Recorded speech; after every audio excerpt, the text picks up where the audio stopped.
On April 28, 2003, the music industry had its biggest change since the introduction of CDs. Apple launched the iTunes Store. Now customers could download their favourite songs for 79p without ever having to leave the comfort of their homes.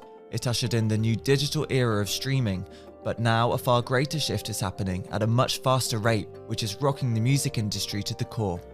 Last week, a song featuring two of the biggest artists on the planet, Drake and The Weeknd, went viral. However, there's just one catch: the song isn't real.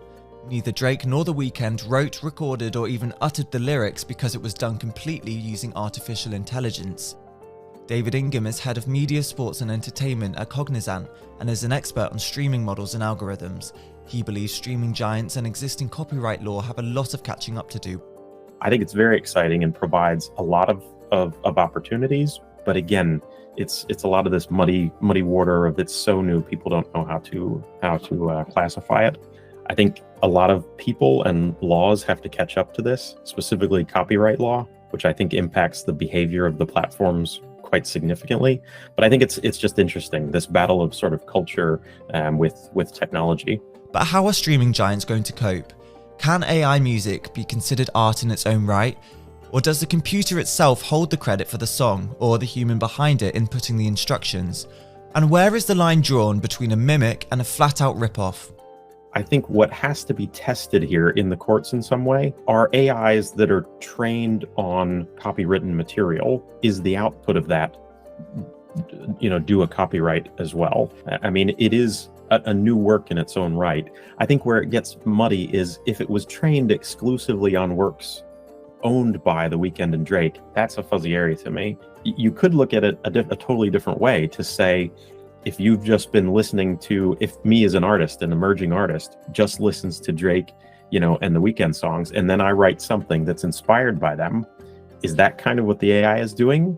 AI makes songs by analysing existing music, like Elvis for instance, and using machine learning algorithms to identify patterns within. Based on these patterns and structures, the AI can generate new music that's similar in style and mood. Aaron Horn is a Grammy-nominated producer and writer and was a co-writer on Doja Cat's hit song Woman.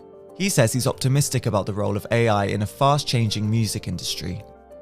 I think definitely when people hear about it, it makes them a bit nervous because, people think jobs are going to be lost. But when you investigate it more, you start to look into it, I think it's made me less and less worried and more like it's going to be potentially a helpful tool or an exciting way to help facilitate new music to be made, even new musical genres, or just help my creative process.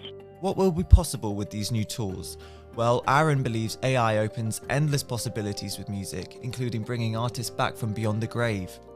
But I mean, if you're like a massive Elvis fan, you could sort of go and find a whole load of songs that he hasn't sung and get them to sing it, and so it's going to be interesting. There are going to be loads of bootlegs out there again, and there's going to be content appearing and disappearing, which I think kind of makes it exciting again and leads to a bit of excitement in the space, so anyone knows where it could go.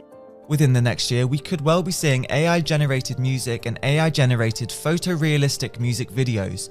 Nothing can be sure at this moment, but what is certain is that the music industry is about to be changed forever.